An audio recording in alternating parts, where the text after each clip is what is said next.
No, you're very welcome along to the Huddle Breakdown. Sorry, we're a little bit late.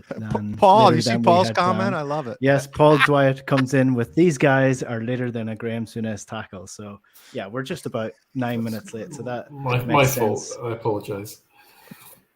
We're here nonetheless, and we're going to be looking back at Celtic's 5-0 win over Greenock Morton. Don't worry, we're not going to spend too much time on that game. Aaron Moy got 2 goals in that. Kyogo got 2 goals, and David Turnbull as well. We're going to be doing some myth busting on the show today. Some things said about Celtic in the press over the last week or two. We're going to be, telling you whether they are correct or incorrect. Some of them are very easily disproved. So that might be a short enough segment. And then we're going to be looking at the transfer market as well. So Maurice Jenz, it looks like he's departing the club. He's going back on loan. Josip Juranovic has left the club since we last spoke to you.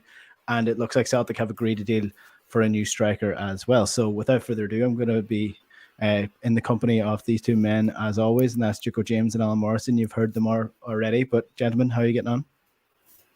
Good, Enda. Hey, Alan. Well, Enda and I both wearing our red in honor of Aberdeen. I mentioned that before we went live, but I just wanted to say it for the amusement of all. So that was the other reason that we were late. Actually, we were trying to contextualize for James what level Darvel would be at in comparison to, for example, Major League Baseball. Right. So that's another reason we were late. So apologies.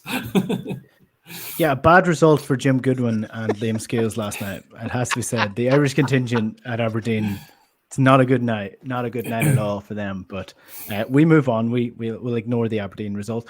The 5-0 win against Greenock Morton, but it does, like, the Darvel result is one thing. It's a warning for bigger clubs that, you can, if you are not organized correctly and you don't take the competition seriously enough, that these shock results can happen in the cup, especially this time of year, 23rd of January. It's cold, it's windy, it's wet, it's frosty.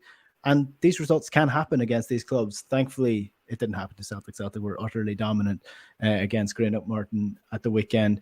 Poor F.A. Ambrose looked terribly upset after the game. But I guess one question on the game at the weekend, Alan, Aaron Moy getting a lot of praise. He certainly controlled the midfield quite well in the role that he was playing at the weekend. No, for sure.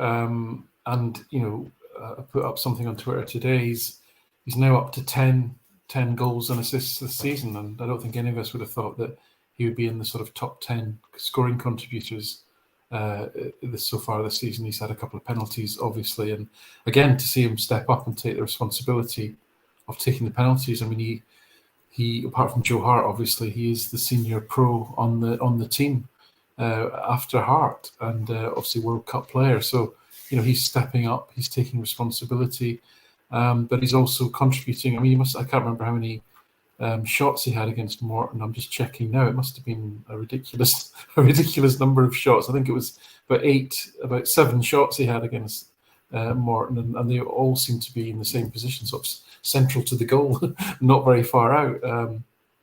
So yeah, that would just, obviously, got to take into context the standard of the opposition. But there's definitely a piece to be done on Moy, especially since the World Cup, where again, like Maeda, he's come back, with a huge confidence boost and seems to be just, again, the way I framed it with Maeda is taking more responsibility.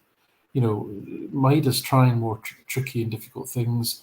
I don't think Moy is particularly. He's just playing with, because I think Moy is obviously he's a bit older player. He's obviously, because of his personality as well, he's quite an unassuming, quiet sort of individual. So he's not showy, and he doesn't try to do showy, offy things. But nevertheless, he does try quite a lot of, quite incisive passing. And he's an excellent proponent of my favourite pass, which is the sort of pass inside the fullback. He's great at that. So, yeah, I need to do a bit of more of a deep dive in him, because I think the number 8 position for Celtic is a fascinating one, I think, as the season comes towards its conclusion. Yeah.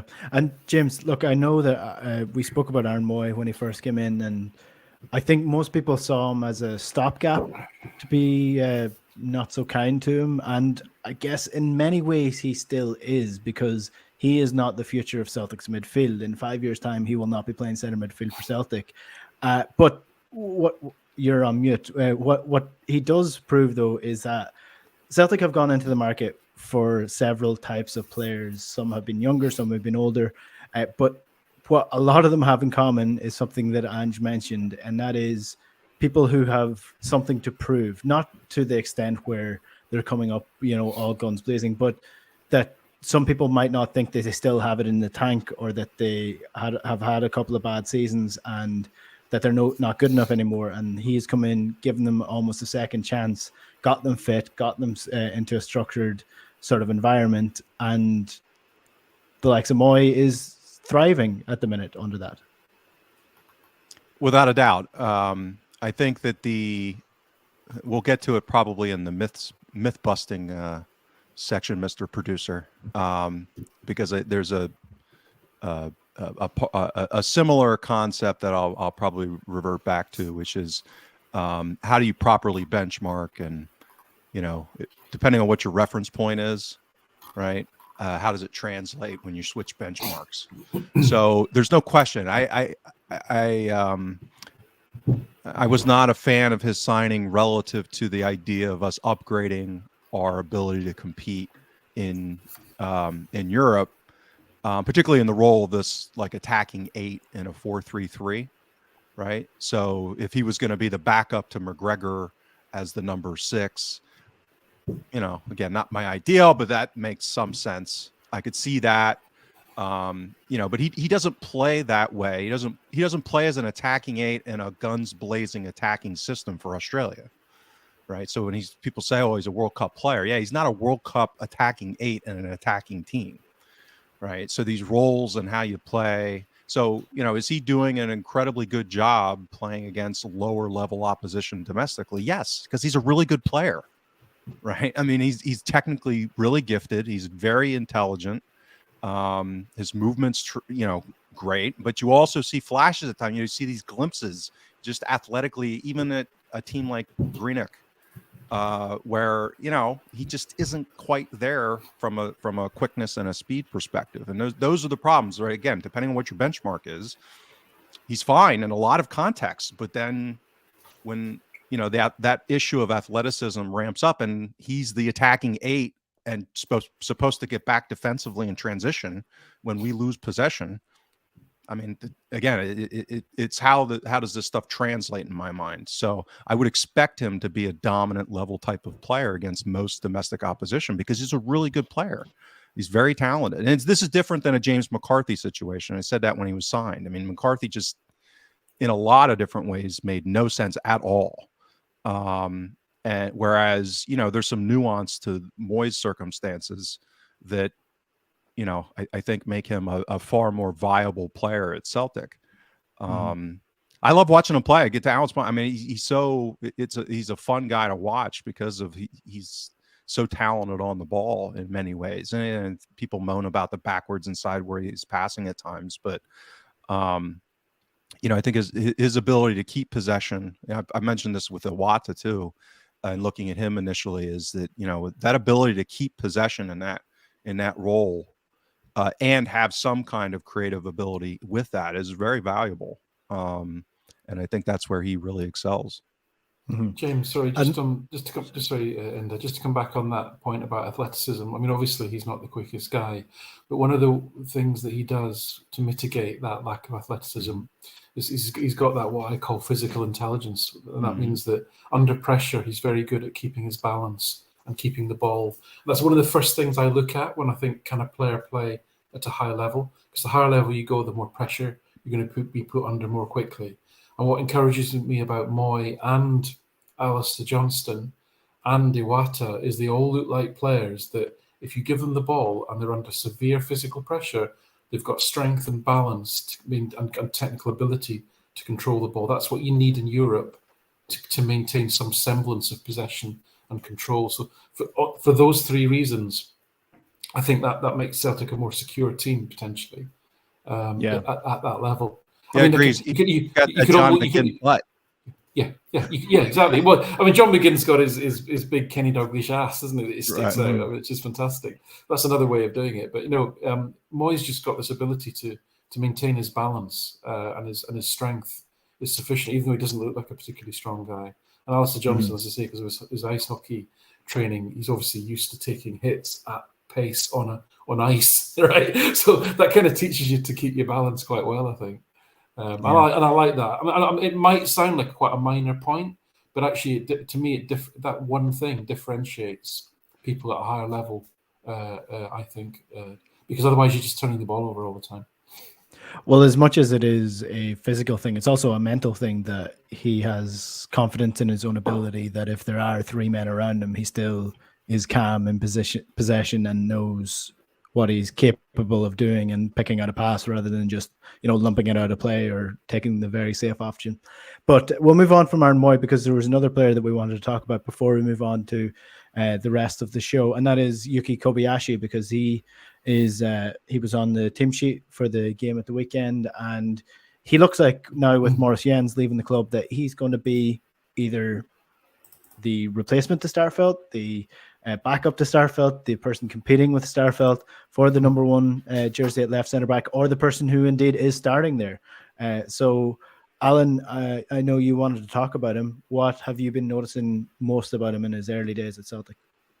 Yeah, so I think against Kilmarnock in the game, they obviously played a big centre forward. There was a lot of high balls that were piled onto the sort of left back area, and it looked like, oh dear, we've signed yet another centre back that's fairly weak in the air. Was the kind of first impression. File alongside Welsh, Starfelt, and to some extent Jenz as well.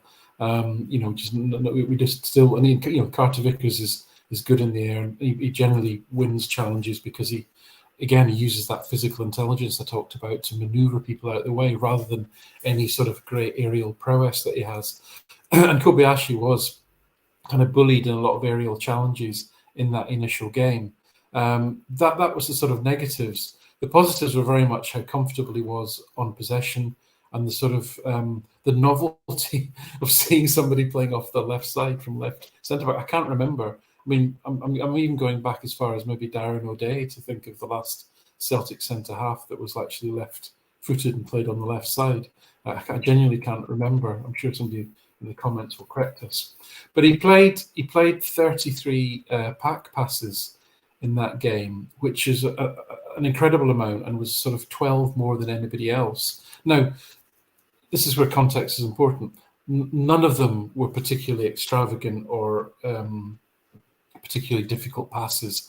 And in fact, when you're playing against a team who plays a sort of 3-5-2, sorry, it was St Mirren that he put him in his debut against, wasn't it? When you're playing against a team that plays 3-5-2, is that initial press of the two forwards is relatively easy to play through. So you're kind of racking up a lot of easy pack passes at that point. They're not particularly difficult. So his overall packing score was only 95, whereas Juranovic, who played 12 less passes, actually had a higher packing score because he was taking more forward, midfield players, etc., out the game. So that side of it really stood out. I mean, he really did look comfortable, but he just played a very sensible game. He kind of didn't take any chances, didn't take any risks, didn't really make any errors. As I say, Curtis Main beat him to a few high balls, but that's the nature of a lot of the teams in Scotland. Starfelt did a good job actually of covering for him.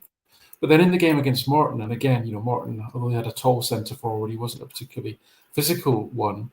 He incredibly won, all 15 of his challenges and interceptions, didn't lose a single one, won all of his headers, and suddenly, the next week he's looking dominant in the air. And so, we'll have to wait and see. Obviously, as I say, 900 minutes is always a good way of kind of evening out those extremes of, on the one hand, playing Curtis Main, who's pretty good in the air, and on the other hand, playing Morton, who are obviously not a very good side. And so that's why we look at a larger sample to get there, sort of thing. But generally speaking, as I say, it's just a nice balance that he brings to the field. As I mentioned the word balance because it's in my mind with him. He again looks another player who's got good balance on the ball. He looks like he's well balanced. He can go either side. He can take a contact and stay upright. And he doesn't have that horrible Starfelt thing of fumbling around and looking like he's going to slip over every time he tries to turn more than 45 degrees. He just looks quite composed and elegant and well organised in himself in terms of his body movement. So obviously because of this opposition, for 2 big wins, etc. And he was a centre half. Nothing of any great alarm, to be honest with you. But I thought there was a few very interesting aspects to his play there, and the fact that he stepped up from the first week to the second to be very dominant in the air was an interesting thing as well. Which, and again, I think it's a theme I'll keep coming back to. This theme of taking responsibility and really sort of putting yourself out there to say, right, I'm going to win this ball, or I'm going to play this risky pass, rather than just taking the safe option, which is normal on your debut for sure. James, we'll return to this topic in more depth when we talk about the transfers. But if you look at the nature of the Kobayashi deal and the signings that Celtic have made under Ange, if you look at the players who were really Ange Postecoglou signings and not almost players to come in to get squad depth, like Maurice Jenz is the perfect example of this. He was brought in on a loan to buy option. Celtic are not buying him. They're sending him back on loan. Kobayashi comes in on a 5-year deal in a similar vein to the likes of Kyogo when he came in, Hatate when he came in. These are players that Ange really wanted at the club. So I guess that would give you confidence that this is a guy that's going to be fighting for a first team place rather than somebody like Jenz who might come in for 6 or 7 games on the trot if somebody is out injured. It seems like Kobayashi is a future starter potentially for Celtic. Yeah, or even maybe a more direct comparison would be Starfelt, meaning that Starfelt's arrival was clearly not, and quote unquote Ange pick, practically couldn't have been, given how early he came in. Kind of like a Shaw and some of those other guys that came in very early. Kyogo being a blatant and obvious outlier. Liam Shaw didn't play for Celtic in my opinion. That's like a figment of everybody's imagination. So I agree with you. I think his profile, again, when I looked at him when we signed him, he clearly shows elements of this kind of ball, we call ball playing center back skill set, and I think you saw that already. I mean, as Alan said, just his the way his body moves and how crisp his passing is. Obviously, he's left-footed. That's a big benefit and something we haven't seen. And I don't remember the last time, long time. Charlie Mulgrew? I don't know. Well, that's what somebody in the comments says. Mulgrew was the last left center. Okay, yeah, I didn't see that we had. Yeah, DDW. Thanks for that. Yeah, so if only Kobayashi was as good at free kicks. Well, maybe he is. We haven't seen it yet. But when I looked at him, and it was a very different situation. But I had a similar kind of asymmetry when I looked at Bernabé. I mean, at Bernabé's, when I looked at him in Argentina, his profile was like, wow, he's got some eye-popping attacking ability here, but his positional sense and some of his defensive stuff was a little spotty, so made me think it's probably going to take him some time to adjust.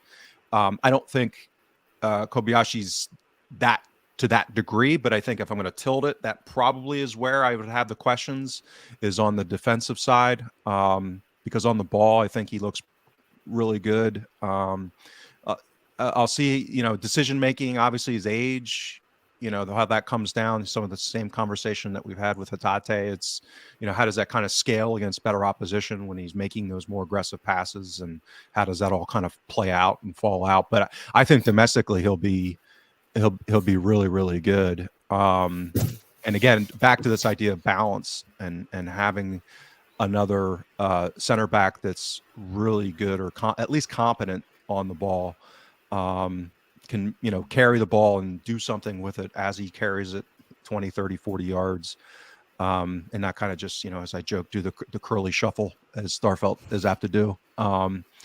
So yeah, I think it'll be against higher opposition how he kind of holds up defensively. And to Alan's point, Japan is not the league to stress test people in aerial balls, so he actually rated pretty well in Japan, but he's not facing a lot of big he's not running into a lot of Curtis Mains in Japan. So yeah, optimistic so far, and I like the signing. I'd like to see him hopefully ascend to displace Starfelt, because again, I think he at least has the potential to get closer to what we want at the higher level. And his age profile, certainly, he could still have some significant development to do. What do you call the absolute battering ram that Livingston have up front? Yeah, they have not been playing him that much. Joe Nuble, he hasn't played as much. But he's not that sort of player anyway, is he? He's a bit more subtle than that. Yeah. They're actually, if you look at their some of their stats, Livingston's actually one of the lowest crossing teams in the league, ironically, because I looked at this relative to this debacle unfolding at Hibs, who crossed the ball a lot.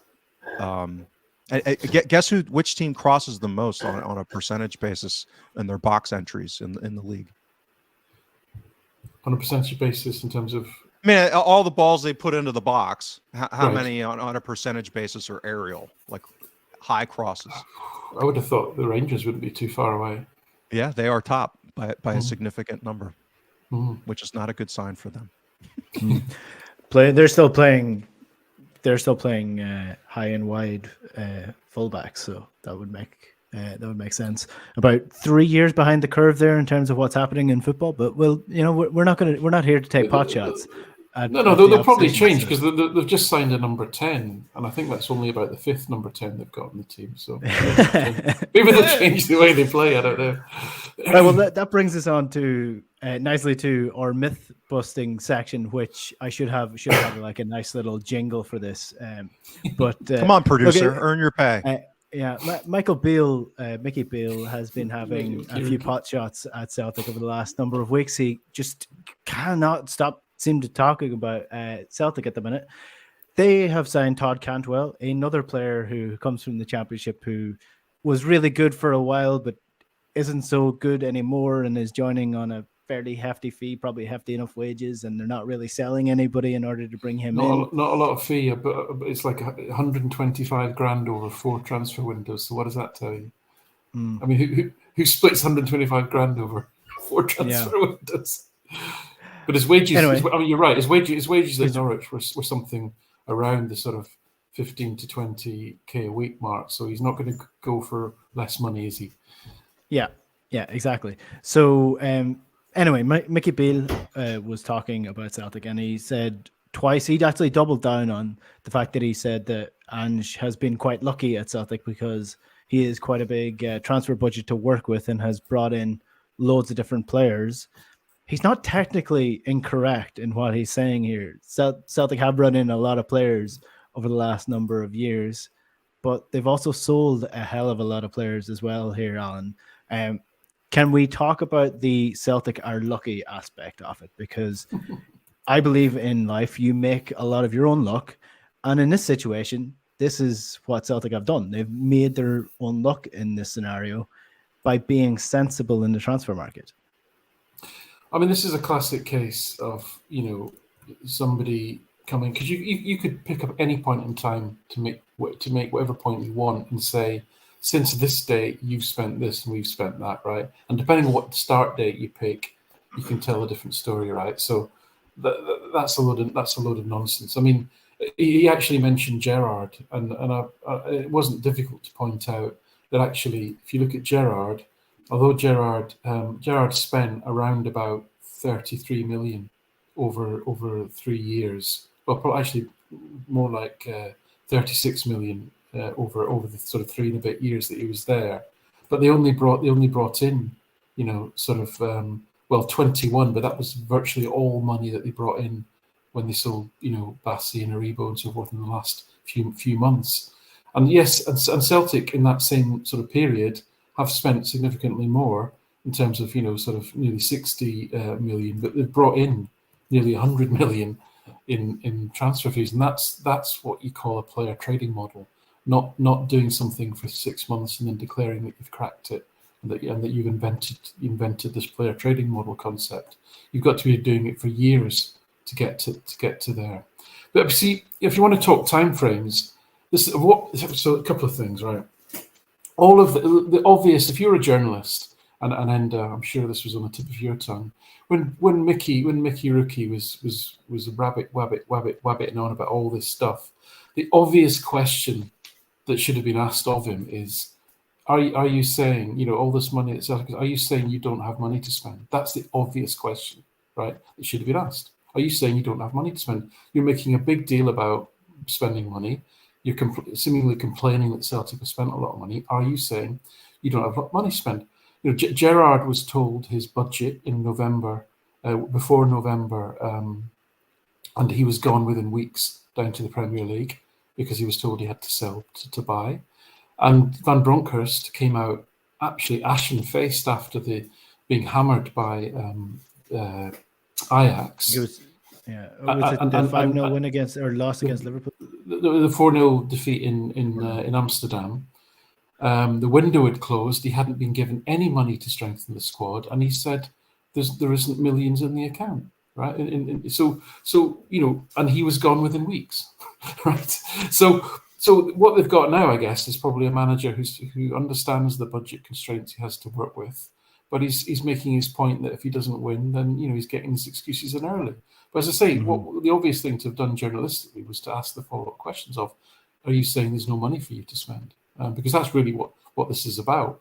And this is all, again, if we want to take a different contextual time frame to this, for Celtic, this is a story that began in 1994 with Fergus McCann. Fergus McCann built a 60,000-seater stadium.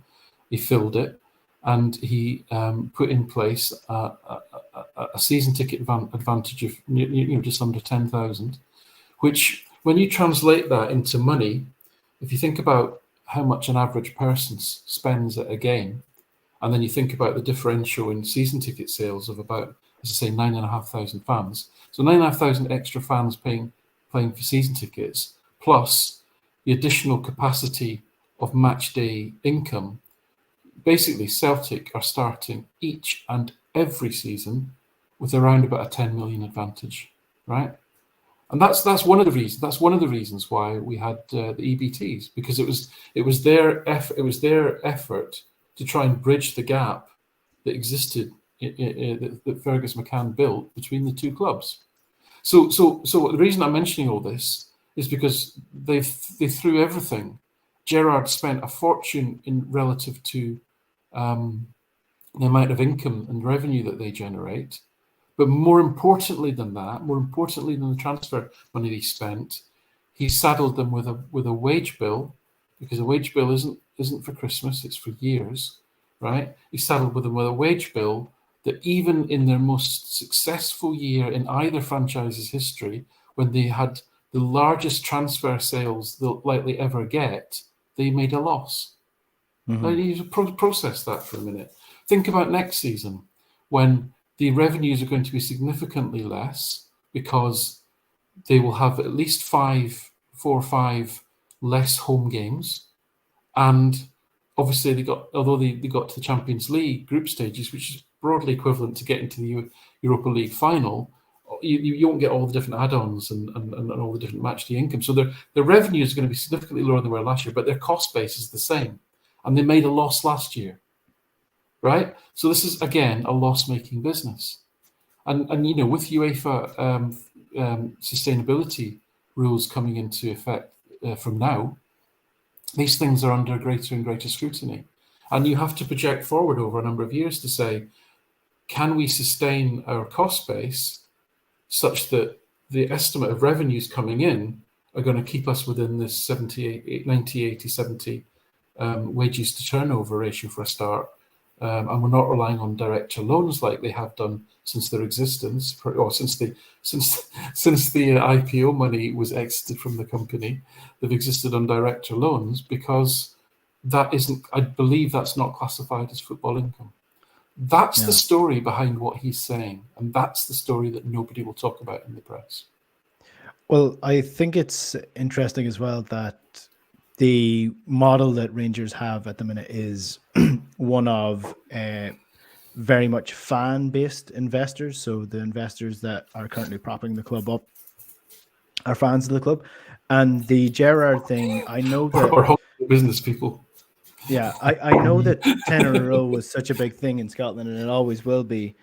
But I think what is interesting is that they almost got suckered into pulling all their money and all their sort of money power into stopping this one thing that they just didn't want to have held over them as fans of Rangers, and they just didn't want Celtic to have this as something that they could hold over them, that they won 10 titles in a row. And 5 years after this, it could be the downfall of the entire club once again.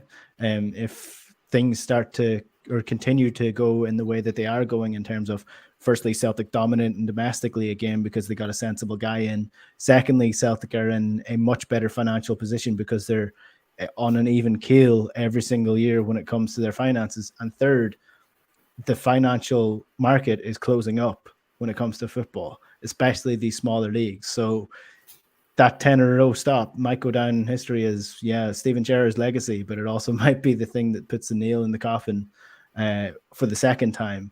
And they might not rise from the ashes once again over the next number of years, but we'll wait and see. So, James, my question is, Celtic are probably lucky in that sense then. Yeah, so one of my pet peeves in my day job is the just gross, disgusting distortion in executive compensation that's taken place in the corporate world globally.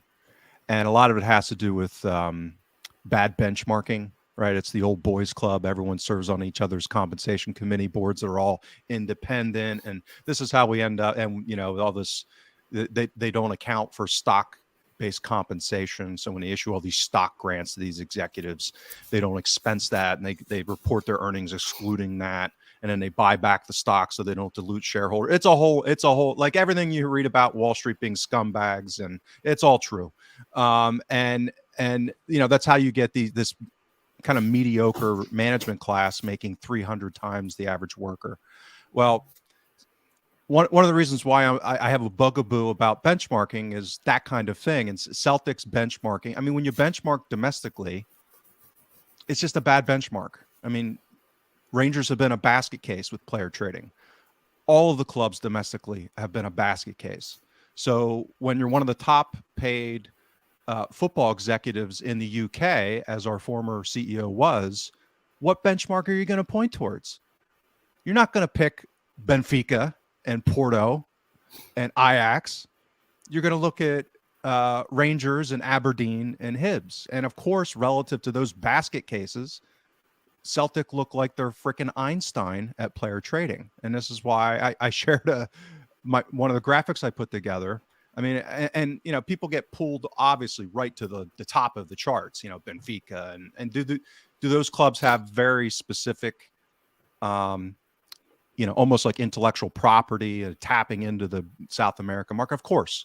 Right. So that I'm not saying Celtic should be Benfica or Porto, but Braga, Dynamo Zagreb, PSV, Basel, Alkmaar, AZ Alkmaar, and Anderlecht have all had more than 2.5 times the player trading revenue as Celtic over the last, let's say, 9 seasons in cumulative, right? So these are not clubs that have some kind of crazy competitive advantage over Celtic, that they would be 2.5 times better. So it's orders of magnitude.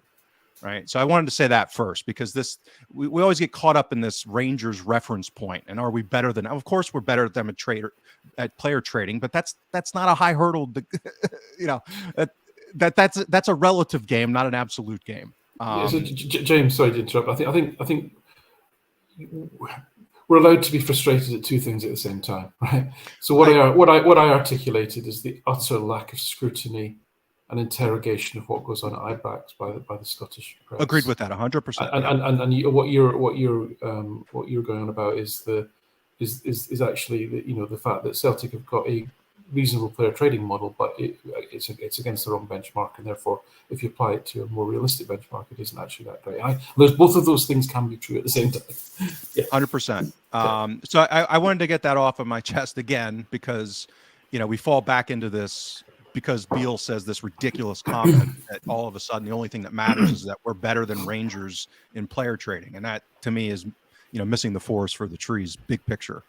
The other part, so they're, again, trying to not play devil's advocate, but there is a component of this that there's some truth to it, and I don't even think this is what Beal was referencing, but when you are a new manager, having the ability to recraft and I think this is more of a a GVB issue, is that there is a value to be able to recraft your squad if you're changing the style of play. So, the fact that Ange was able to use the monetization of Ayer and Edouard, and to use that to buy Kyogo and to do all these different things to reshape, and it's a process to reshape over several windows in his image how he wants to play. There's value to that, even though the net transfer has been basically nothing.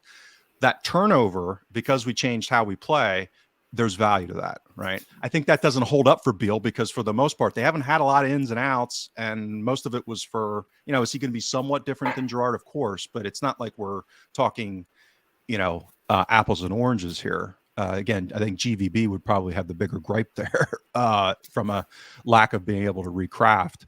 The other thing I'll say is that the headline numbers and transfers aren't that important relative to wage bill, as Alan said, but what it does get you in is the talk about what your slotting is. And Alan and I referenced this last week, meaning that kind of your wage structure. So if you're trying to buy players at, let's say, 8-9 million, which I think we would aspire to be eventually, hopefully, the wage bill that comes along with that reasonably is going to be higher, right? So you're not going to be able to pay 10 grand for an elite 19-year-old prospect and pay them, 10 grand a week. So there's some nuance to this. And so that's where I think, Celtic, this is where ultimately Beal's argument, I don't think, holds any weight analytically. Outside of that one nuance I mentioned. I think Ange has been fortunate to have those resources to be able to recraft, right? And that's probably part of why he wanted the job, is because he saw that as an opportunity. Whereas if he just inherited a squad and not be able, and just kind of have to impose his style of play on it come hell or high water, which he did do to a degree. So I think it's an absurd argument that he's made. But again, I don't blame him for making it, because he's kind of setting a narrative for his purposes, leading a club that will probably respond to that kind of narrative. Yeah. Well, here's the thing as well. Somebody in the comments, I think it was Jordan who's commenting throughout the show, said that at least Beal is willing to play the pantomime villain here, because when Gio was in charge of Rangers and when Celtic were ahead of them, I was just like, nah, it's done. It's done. They're defeated. There's no fight. He was defeatist. He was coming out in the press conferences, like we were saying about the transfer window, and he just looked dead as a manager from the moment that Celtic took control of the league to the moment that he stepped into the Champions League, looked out of his depth. At least Mickey Beale has come in and riled up fans again and has gotten a bit of he's pressing all the buttons. Fuck them, I think he knows.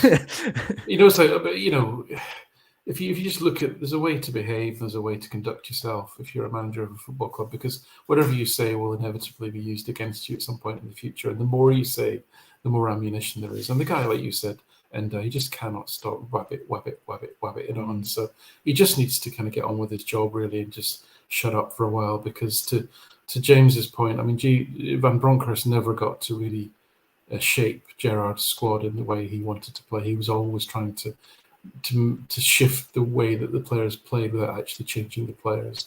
And Beale's going to have to do he's going to have to get lucky, to use his term, because he's going to be trading in Bosmans and loans and free transfers. Is it lucky that Ange, yes, he was in a position where he could overhaul the squad. There was enough capital in those that wanted to leave to then generate a rebuild. But is it lucky that very few of those players that he's brought in have been failures? Yeah, that doesn't strike me as luck. Because if you look at any manager, if they can hit a success rate of around about 50%, I would say 50% is good. It's usually less than 50%, and he must be on like 75%. I'm just making these numbers up, but you get what I'm trying to say, right? So is that luck? I think he's bought enough players in for us to think, well, that isn't really luck. And then, as I say, it's being smart. It's being smart. We've talked about this. Is it lucky that we got a Croatian international right back for 2.5 million? Is it lucky that we got the likes of Maeda for 1.6 million? Is it lucky that Kobayashi's come in for free? Is it lucky that we secured Alistair Johnson before the World Cup? These things. Is it lucky that we got Lyle Abada, who's one of the hottest young forwards in European football? These things aren't lucky. This is a completely different approach that Celtic have taken to recruitment. And if it was just one player, we'd say, yeah, that's lucky. But there's a trend, if you like, over a large sample of smart thinking in the transfer. Haksabanovic, buying him from a distressed club in Russia was smart. Similarly, the loan to buy deals, Carter Vickers and Jota, and then getting them over the line.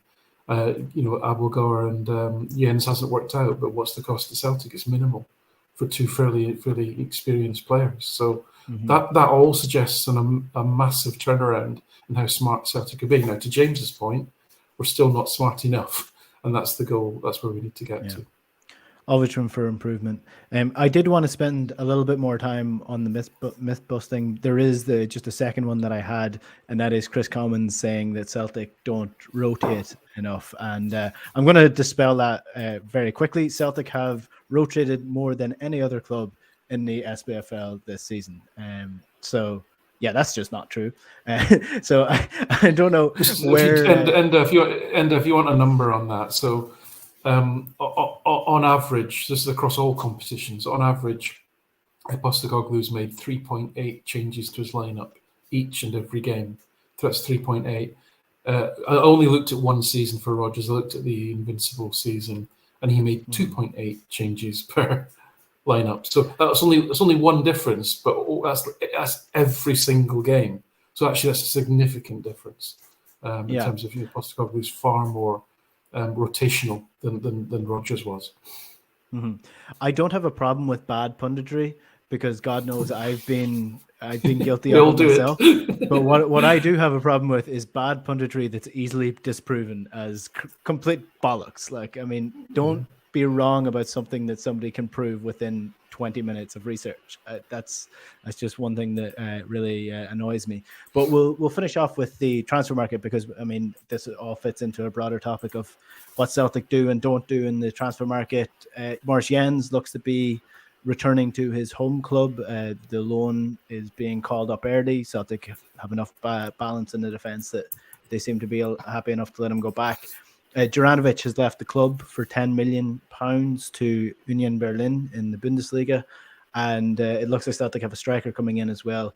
Hyun-Gyu Oh, who was rumoured a couple of weeks ago before the Gyu-Sung Cho transfer sort of took hold, and that's who Celtic were signing. But Sky Sports are reporting that Celtic have agreed a fee of £2.5 million for Hyun-Gyu Oh, who looks like a real strong, tall, aerial dominant striker coming into the club. We'll start with Juranovic just because we will talk about the striker just in 1 second. But £10 million to Union Berlin. I knew the transfer to that mid-table Serie A club for what was it, like £4 million? It was rumored, just didn't make sense in any way possible.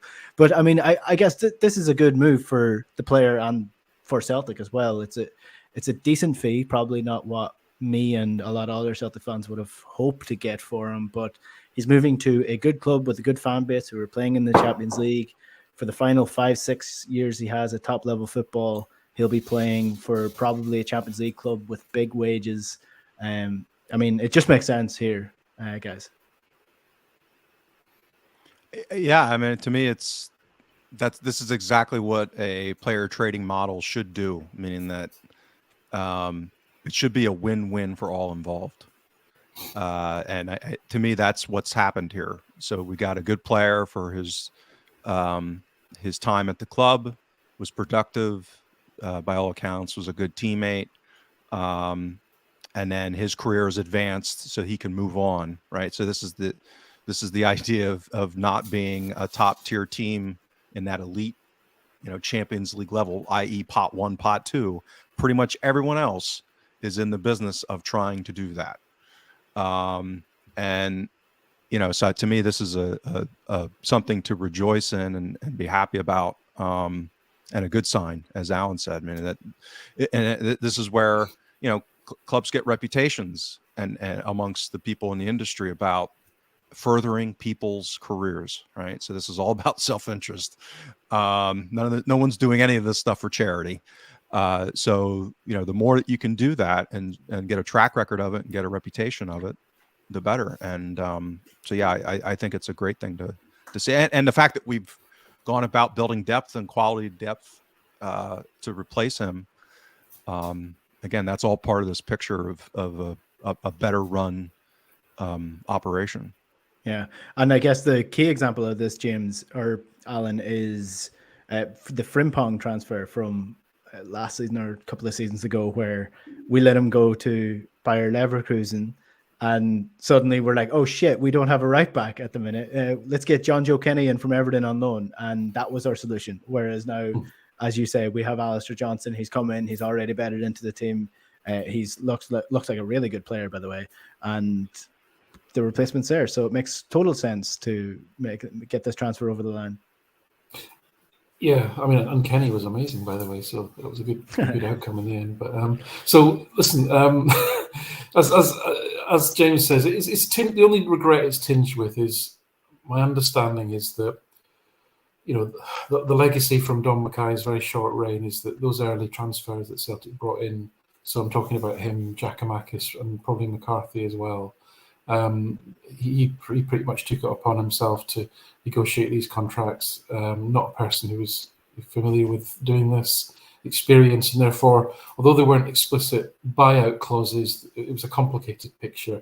And long story short, we pretty much had to sell him at a fairly reduced price. Having said that, because it was smart recruitment in the first place, to James's point, we've tripled our money and got a really effective player for the last 18 months. So it is a win-win. So let's not be too churlish about that. I think under Postecoglou, I think Frimpong, let's go back to Frimpong, because you brought him up. That was kind of one of these, oh my God, I can't believe someone's going to give us that much money for him. Right, we're selling him type of thing. Which, sometimes you just have to do. But yeah, to not have a sort of plan B ready to go is the sign of a recruitment department that's not on the ball, really. I think Postecoglou is, and I keep coming back to this point, he's not difficult to read, and he doesn't bullshit. And if you intimate that you want to leave, and he looks into your eyes and believes you want to leave, then as far as he's concerned, you've left, and he moves on to what we're going to do about it. Hence the speed and the effectiveness in getting Johnston in the door, and that's been brilliant because the kid's been here since the beginning of the year. He's bedded in. He's been training with the team. He was able to be thrown in at Ibrox and was very comfortable. And as you say, looks a very different player, but nevertheless one who's got a lot of promise and is 5 years younger as well. And based on the market, we've probably got him a little bit. Paying three, even though we paid, I think it was just under £3 million for him, pounds. I think that will prove to be a bit of a bargain. So that's all smart. I think it's the same with Giakoumakis. Giakoumakis is. Whether it's Giakoumakis or Giakoumakis' agent that was agitating for a move, we'll maybe come out and wait for the autobiography on that one. But, Ange's pushed the button on getting a replacement. That looks like it's in train. And, Giakoumakis was left out at the weekend. I think Ange more or less said to get his head straight. Let's see what that really means. But obviously the gaffer's moved on and has put into action the plans to get another player in. The lad from South Korea, looks quite fascinating. He looks more of a Edouard type striker than a Giakoumakis type striker, in that he seems to do a lot of work outside the box. He's quite happy to receive the ball in all different areas of the pitch, and seems quite a different sort of proposition. So I don't know a lot about him, I'll be honest. It's just what I picked up from the data analysis that frankly others have done and I've read. It's what I'm picking up, I'll be honest. So that's interesting. But Kobayashi is the other one that's come in, and obviously I think to get him on a free transfer looks like that was going to be a pretty stunning piece of business. I think with Jenz, for me, Jenz falls into the category of good player, probably a decent fit for the system, but when it comes down to it, he's no better than what we've got. And why would you spend whatever it was going to be, 3.5, 4 million euros to buy somebody that you've got a player, Stephen Welsh. We don't know what's going to happen with him, who's essentially going to do the same job for you and cost you next to nothing. So it just didn't make any economic sense, to be honest, especially if you then wind up Kobayashi as a left-footed centre-back who looks to be as good, if not better, and he didn't cost you anything. And he's probably on less wages. So that to me, that's smart use of the market and smart economics built into our football model, and it just makes sense to me. Yeah, and if you look at the Juranovic situation, Celtic have sold a 27-year-old right back for £10 million, and they brought in a 24-year-old right back for what's going to be £3 million or £4 million eventually. So that's, again, your turnover of your fee and age. And with Giakoumakis, you've got a 28-year-old striker leaving the club. Now that fee could be around 3 to 4 million as well. We don't know, but we've now got a 21-year-old striker coming in for £2.5 million. So again, you're working it well. And I think my most optimistic thing about the striker O coming into the club is how versatile his name is for songs, because there's just so many different avenues that you can. He doesn't need his own song, does he? Because he's probably part of virtually every song, every football chant. Yeah. Which football chant doesn't have a rousing O in it somewhere? It just fits. It just fits very well. It's a very satisfying way of doing business. And O is definitely a more versatile name than Giakoumakis in getting into a song. So I guess that's where Celtic are really looking, is players that they can easily fit into verses and old disco songs from the 1980s. Yeah, football players that give good iambic pentameter are always favourites in my book. You said that in a much more intelligent way than I did. I guess that's where we'll leave the show for another week, unless you guys have anything you just want to bring up. I have one thing I wanted to read. So I agree with Alan said on O. What I looked at him, he looks like he's got a lot of that physicality of Giakoumakis, but from what I've seen, he's better on the ball, which again is not, as I joked on Twitter today, not a high hurdle. But actually he looks pretty proficient. Not just better, but he looks apart from all those long shots. We don't like them. Well, again, I think a lot of that'll be system driven, and Ange will fix that. But so I wanted to read a quote by Ange in response on the Giakoumakis transfer that was published this week. He said he just wants to maximize his opportunities. To be honest, I agree with him. That's what all of us have in our careers: a limited time. We want to take opportunities. Okay. Remember that quote in years to come. Don't. Because I'm glad you said years, not weeks. Well, right. He by all accounts, and I believe this, it seems to me, I mean, obviously I don't know, but he seems like a class person. But he's also a ruthlessly ambitious man who is not 40 years old. Right. That's all I'll say. And this is why when we harp on all these structural issues about Celtic, and if you look at, the fact that Marinos won the J League this year with a replacement for Ange that's playing like Ange, I think it's Muscat is his name. They basically kept the structure in place. And that to me is kind of, what we're building towards, because he won't be here forever. And as important as he's been, the fact that he won't be here forever is of paramount importance. 100%. Kevin Muscat is in charge of Marinos, another Australian, by the way. So very interesting. Maybe he's pipeline for Celtic. Well, he played for the other lot, I think. I know. That's why I said that tongue in cheek. I know. It was even by their standards, he was a particularly vicious player. Like I'm not even joking. He was one of the most vicious players that's ever played in English football. I thought I remembered the name. I thought I remembered the name, so that makes sense.